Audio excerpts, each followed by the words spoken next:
Hello, all you positive heads out there. It's so good to be back with all you beautiful reflections of the one source consciousness that creates and animates all things. If you're new to this podcast, of course, we're super happy to have you here. And if you've been listening and enjoying for a while, I would be super grateful if you would please take a moment to give us a review on Apple Podcasts.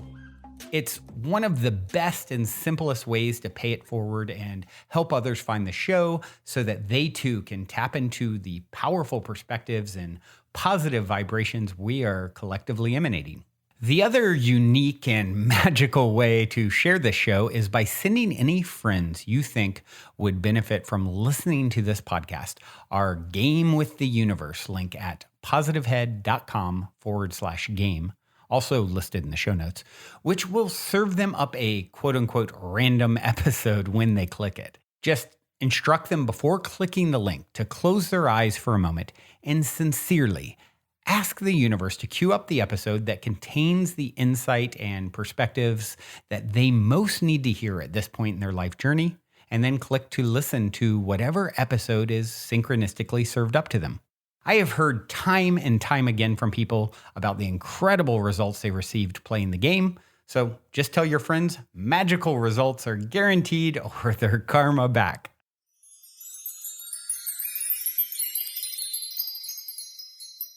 All right, all you positive heads, welcome. Welcome one and all. Thank you so much for joining me on this magical today. Today, I wanted to share a clip from Caroline Myss. Caroline Myss is one of my absolute favorite teachers, and I haven't shared her work it's been, I feel like, a little while.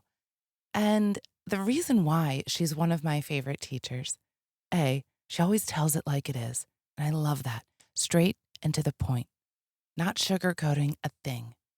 And two, she works with archetypes, and I find the study of archetypes to be so incredibly empowering. And she's going to explain that a little bit. The other thing she's going to explain is how the universal laws, the laws of nature, the laws of creation are imbued within these archetypes. And this is one of the reasons why it is so valuable for us to understand these patterns within ourselves. So take a listen to Caroline Myss about archetypes. Again, because why? We are creatures of law. And what are patterns? Patterns organize power because we need power to be organized according to why? Because the universe is all about law. It's all about law, the laws of creation, the laws of science, the laws of nature. And that's the nature of God. The nature of God is law. There is no off-planet God that looks like us staring down, that's not. That's part of the mythologies that we've created as a way of personalizing the universe. So one of the things we go through is we want to personalize the universe, but it's not personal. There's nothing personal about it.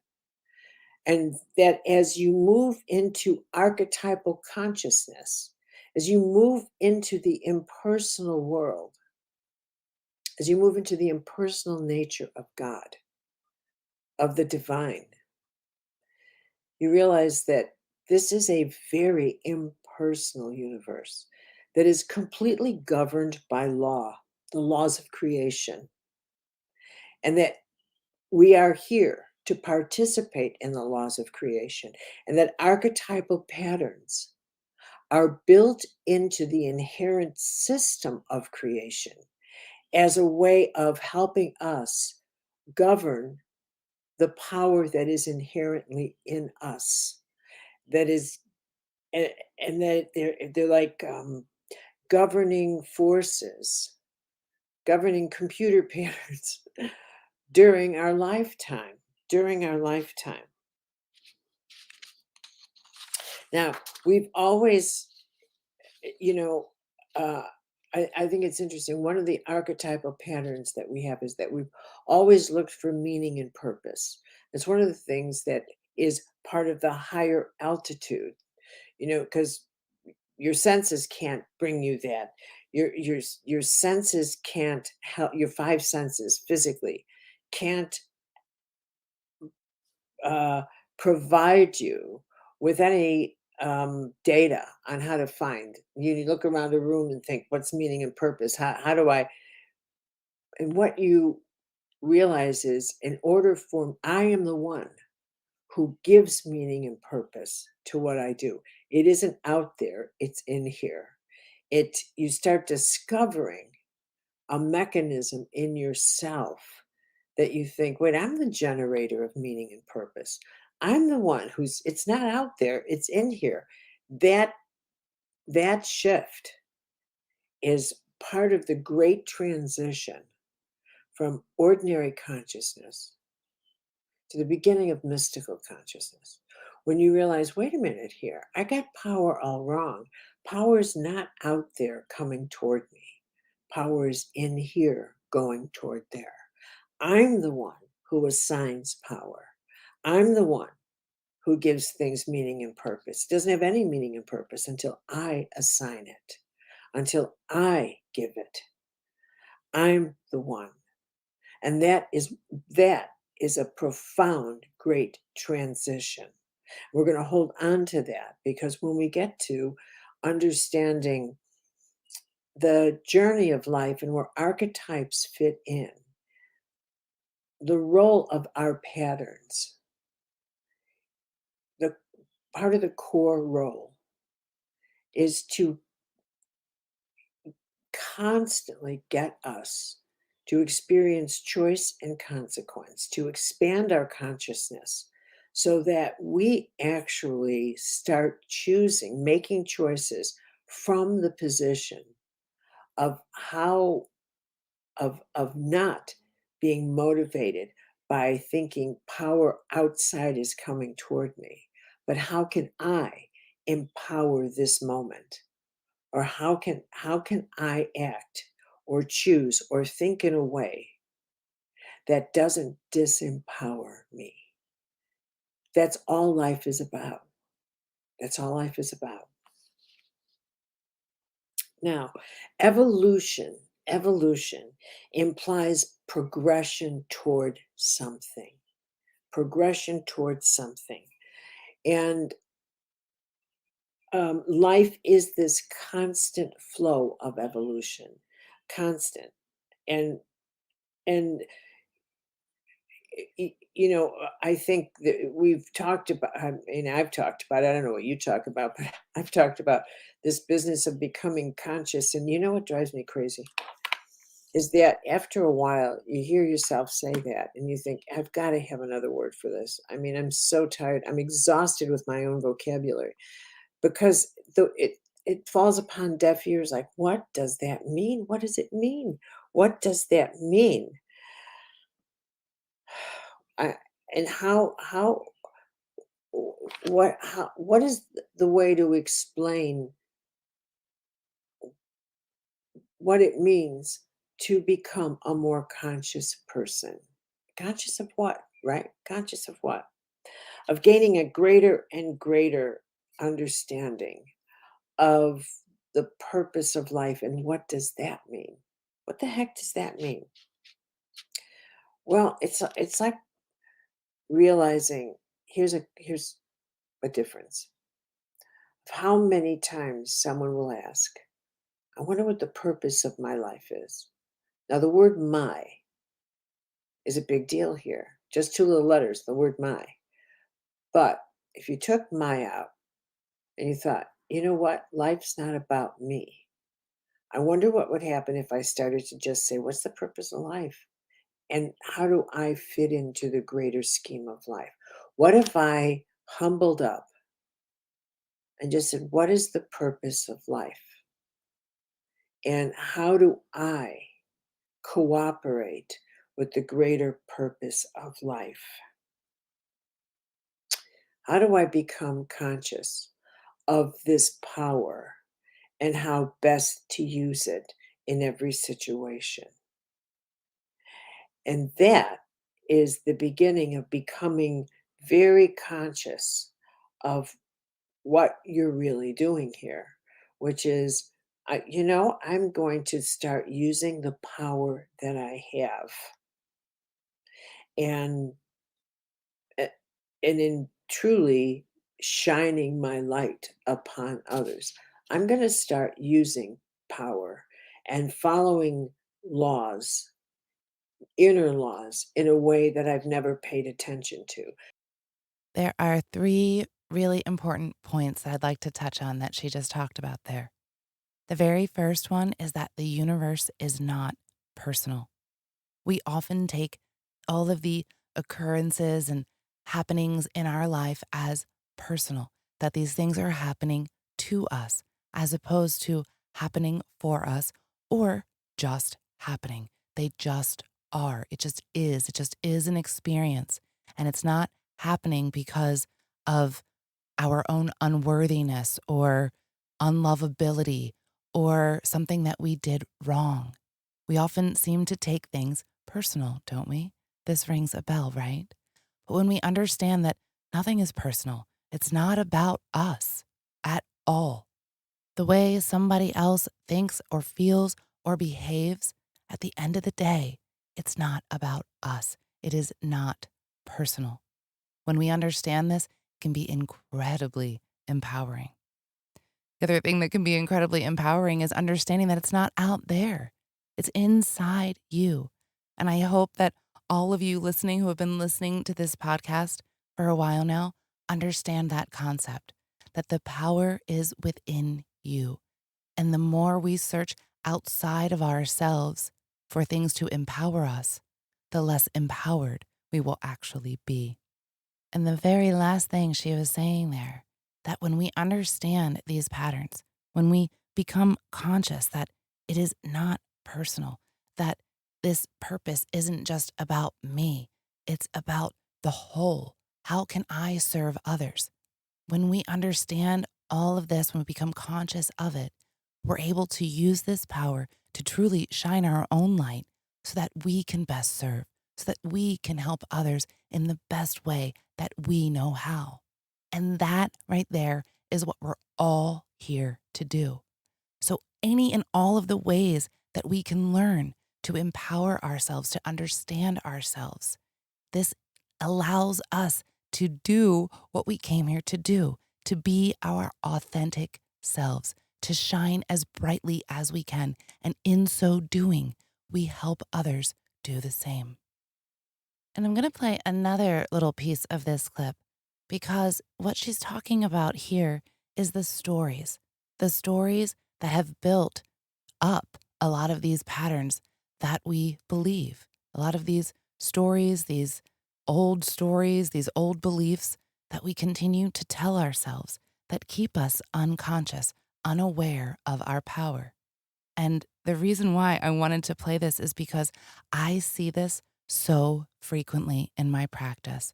We get so caught up in these old stories of what society tells us what it should be like. And it's all BS. What we see on TV and what we think it should look like. It never looks like that. That perfect little family does not exist. But we have this grandiose idea because we're bombarded with it in our media that it does. And so we think, I need to have that. And then when we don't get it, we start to feel less than. We start to be angry. So take a listen to Caroline Myss talk about the magical child and the wounded child. We all have these stories put in our heads, all kinds of stories. Boys read warrior stories or hero stories, or girls read, and maybe girls today, they read them both.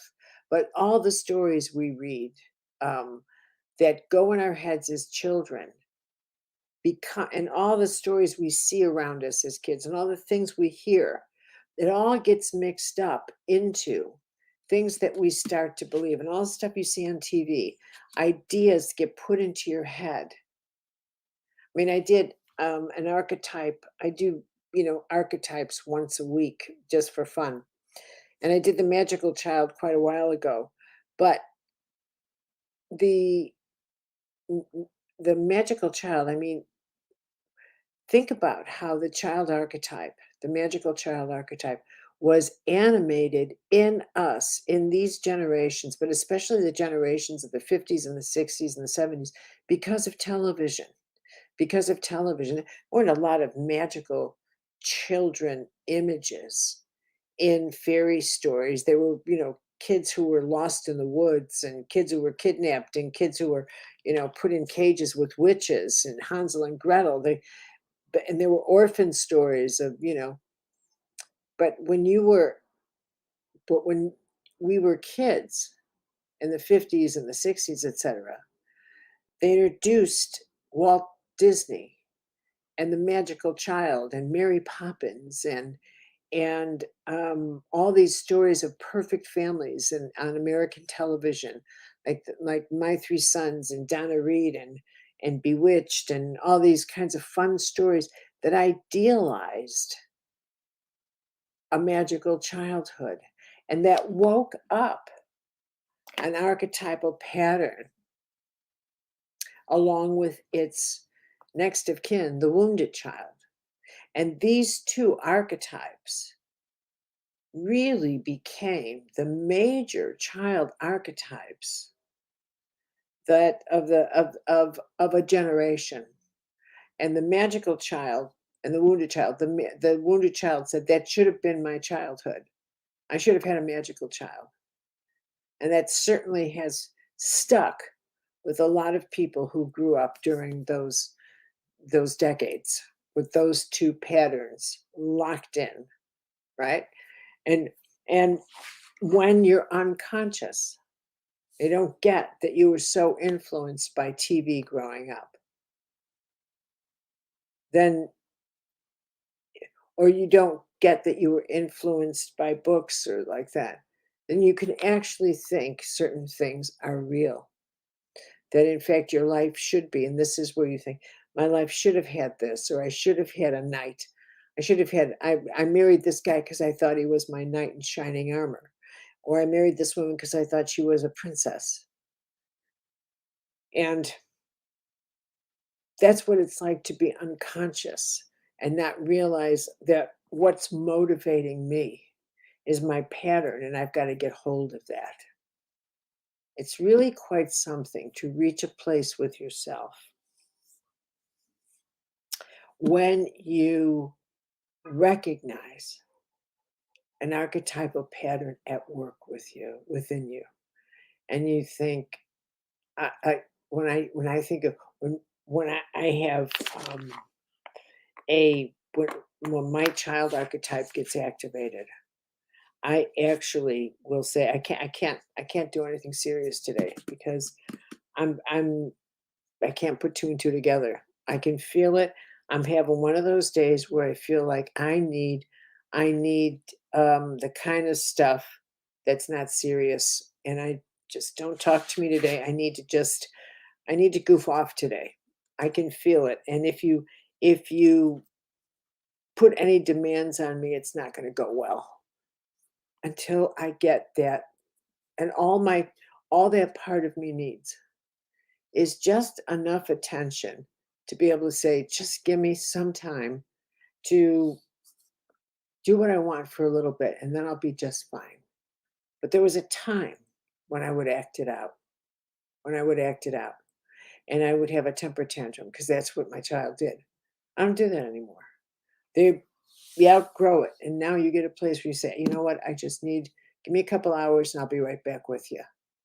And you do what that archetypal pattern in you requires, but you don't take anyone down. This is what it means to kind of become more and more conscious. And you don't bite anybody because you're having a bad day. You'll learn how to work with your pattern. Before we continue on with today's episode, for those of you interested in getting more fantastic fungi in your life, I want to take a quick moment to tell you about a friend of mine's brand new company, The Great Mother. Recently, I have been drinking The Great Mother's superfood mushroom coffee alternative called Ritual, as well as regularly taking their awesome ally microdoses, and I am truly loving both. As you probably know, these days, many of the world's highest achievers and performers swear by microdosing. The problem is it can still be difficult to get a hold of magic mushrooms. That's why when my friend reached out, who lives in an area and country where legalization is not a problem like it was in the past, and said he'd be willing to offer microdoses to my listeners, I wanted to pass the word along. Ally microdoses are 100% organic. And in addition to a small amount of the magic active ingredient, they also contain functional mushrooms like lion's mane, cordyceps, chaga, and other brain boosters like bacopa. Ally is essentially a full spectrum nootropic. And of course, the coffee alternative Ritual doesn't contain magic mushrooms, but it has an array of the best organic functional mushrooms in the world. And, with functional mushrooms, it's really important to get them from the highest integrity sources. And whereas some other highly popular mushroom coffee alternatives on the market only contain a few varieties of functional mushrooms in their actual ingredients, Ritual has 7. Not only does it contain more types, it also contains 3 to 4 times the amount that the big brands have in each serving. And it tastes amazing. I actually like to have it on its own as well as mixing it into my coffee sometimes as well. However, since this is definitely a unique offering, there are a few steps. First, just reach out and request to follow the private page, thegreat.mother on Instagram. Once you've been accepted to follow, just message what you're interested in getting and someone will get back to you.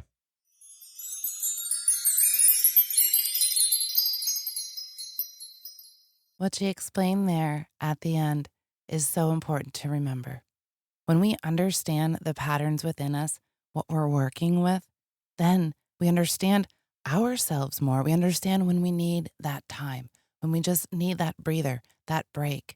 Because when we don't, our cup can just get full and overfull and explode, and our emotions explode. And then we wound up taking that out on others. And what that is not a very positive vibration, right? To put your negative vibration onto another. And that's really, when we think about it, the very last thing we do. But when we get in those moments of just exploding, that's exactly what we're doing. So when we can understand ourselves more and say, all right, I'm not having a very good day. I'm going to need a moment. I'm going to need to breathe here for a second. I'll be back. Give me a little bit. Then we can get more grounded, more balanced within ourselves to where we aren't overreacting. When we're actually taking that self-care time to know what we need, and we won't know what we need unless we understand ourselves more. So I absolutely love archetypes, and I love the way that Caroline Myss talks about them. She is the goddess of archetypes. I love her. And I encourage you all to go and listen to her talk about all of the different archetypes. I think she has a series now on YouTube, all the different archetypes, the way she talks about archetypes. There's so many different ways to learn archetypes. There's the way that Caroline Myss talks about it. We can learn them through tarot. We can learn them through astrology. We can learn them through studying the Kabbalah. So many ways. Pick the way that suits you. But all of these ways are here to help us understand ourselves. And when we do that, that is so incredibly empowering. I love you all so much. Before I go, I will remind you, we do have a workshop coming up that we had to reschedule, unfortunately, due to a death in one of our practitioners' families.